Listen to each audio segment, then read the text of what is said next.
It started like any other business trip. The sterile hotel lobby, the smell of stale coffee from the corner cafe, the forced small talk between colleagues who didn't really know each other.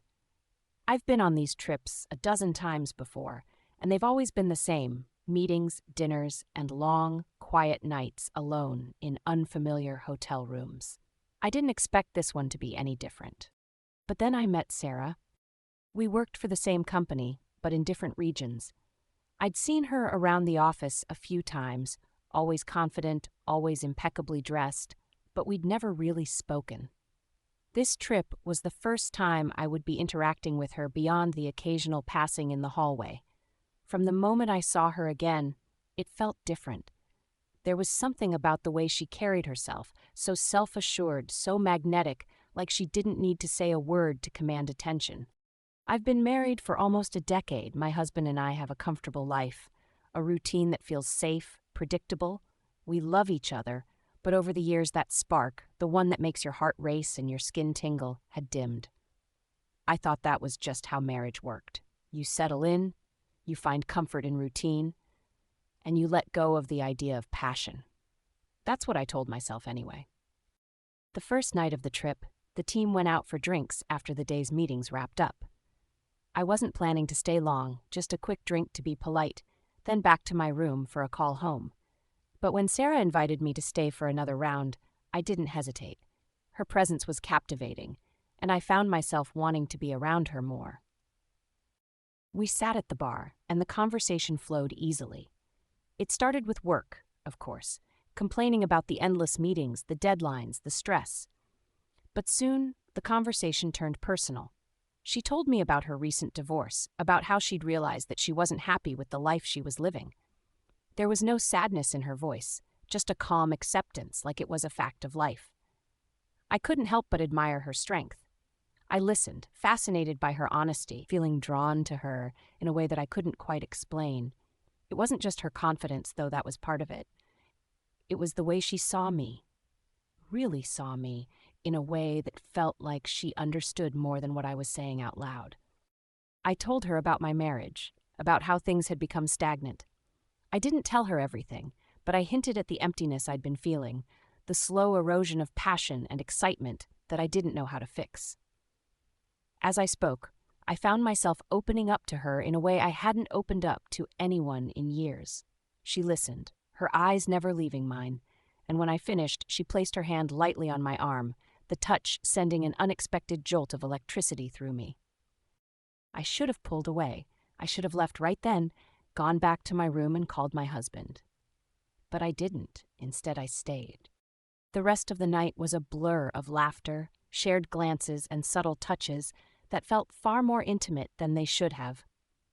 Our legs brushed under the table, and neither of us moved.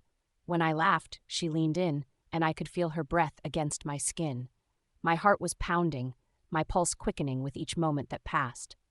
By the time the bar closed, I wasn't thinking about my marriage, my husband, or the life I was supposed to be living. All I could think about was Sarah. We walked back to the hotel together, the air between us thick with an unspoken tension. The entire time, I kept telling myself to stop, to turn back, to walk away before I did something I couldn't take back. But I couldn't. There was a magnetic pull between us, something far stronger than any sense of guilt or reason. When we reached the elevator, Sarah pressed the button for her floor and glanced at me. Her eyes filled with a question she didn't need to ask. I hesitated for a moment, my mind racing with all the reasons I shouldn't follow her. But when the elevator doors opened, I stepped inside with her. The silence between us was heavy, the only sound the soft hum of the elevator as it climbed higher and higher. When we reached her floor, she led me to her room and I followed without a word. Inside, the room was dimly lit, the soft glow of the city lights filtering through the curtains. She closed the door behind us, and for a moment, we just stood there, the weight of what we were about to do hanging in the air.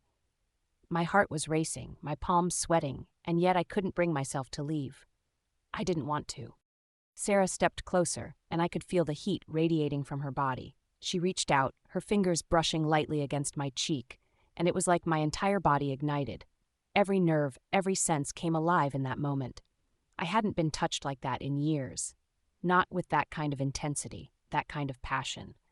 Her touch was soft, gentle, but charged with something deeper, something raw and undeniable. She leaned in, her lips hovering just above mine, giving me a chance to pull away. I could have stopped it. I could have walked out the door, pretended this never happened. But I didn't. I couldn't. When her lips finally met mine, it was like something inside me broke free. The kiss was slow at first, tentative, as if testing the boundaries of what we were about to do, but soon it deepened, becoming more urgent, more hungry. I melted into her, my hands gripping the back of her neck as I pulled her closer, needing to feel her against me, needing to lose myself in her. We stumbled toward the bed, our bodies tangled together, hands exploring each other with a desperate kind of passion that I hadn't felt in years. Her touch was electric, every caress sending shivers down my spine, every kiss setting my skin on fire. I wanted more of her, more of this feeling that was overwhelming me, consuming me in ways I never imagined. I had never been with a woman before, but with Sarah, it felt natural, effortless, like I had been waiting for this moment all my life. The clothes came off slowly, each piece falling to the floor like a barrier we were shedding between us. Her skin was soft, warm, and I found myself mesmerized by the way her body moved against mine, the way she made me feel alive, more alive than I had in years. I wasn't thinking about anything else, not my husband, not my life back home. It was just Sarah and me, and nothing else mattered. The night was a blur of tangled sheets and breathless whispers, our bodies moving together in perfect rhythm. It wasn't just about the physical, it was the connection, the way she understood me without needing words, the way she made me feel seen, truly seen in a way I hadn't been in so long. We lost ourselves in each other, and for those few hours the world outside didn't exist. But morning always comes. The sunlight streaming through the curtains brought with it a harsh reminder of the reality I had been avoiding. I woke up in her arms, my heart heavy with the weight of what I had done. I should have felt guilty. I should have been consumed by regret, but I wasn't. I felt alive. For the first time in years, I felt like I was awake, like I was more than just a wife, more than just a role I had been playing for so long.